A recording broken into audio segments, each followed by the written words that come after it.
antenne, je ne peux pas écouter tout le monde, mais un témoignage qui est peut-être représentatif. Je pense que Marc Doyer est avec nous. Bonjour Monsieur Doyer. Oui, bonjour. Votre épouse est à l'hôpital dans un état critique suite à la vaccination. Et j'ai demandé à Martin Blachier d'être présent avec nous. Elle a développé une maladie à prions après la deuxième injection du vaccin Pfizer. Oui. Est-ce que, d'abord, j'imagine que pour vous c'est très difficile et pour votre femme c'est une catastrophe, bien sûr, et on ne peut être qu'en empathie et souhaiter que le plus vite possible elle puisse se rétablir. Mais est-ce qu'il existe un lien entre la vaccination et cette maladie dite à prions que je connais mal?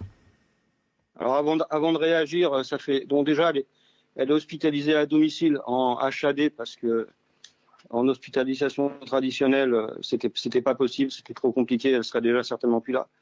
Avant de réagir, moi j'ai fait beaucoup de recherches parce que je voulais surtout pas m'avancer sur un sujet aussi sans avoir de précision. Alors, il faut savoir que c'est une maladie où aujourd'hui on parle d'un cas sur 1 million.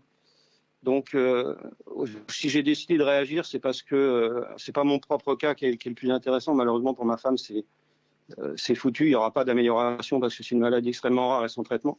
Simplement, il faut plus parler de hasard parce que quand vous développez une maladie où on dit qu'il y a un cas sur 1 million et d'abord qui est en forte régression, avec à peu près moins d'une centaine de cas par an en France, et que vous développez les premiers symptômes 15 jours après une deuxième injection d'un vaccin qu'on ne connaît pas bien, on ne peut plus se permettre de parler de hasard, c'est pas possible. Et avec ce que je vis moi, j'imagine que d'autres peuvent le vivre, je ne le souhaite pas.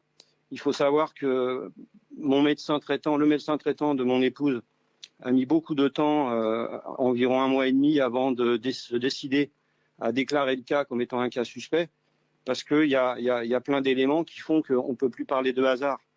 Il y a d'autres. Mon médecin traitant a une autre dame qui a des symptômes similaires à ceux de ma femme, qui bien heureusement pour elle n'ont pas évolué. Voilà. Je suis désolé, hein, je suis pas très à l'aise parce que je vis un moment extrêmement compliqué là.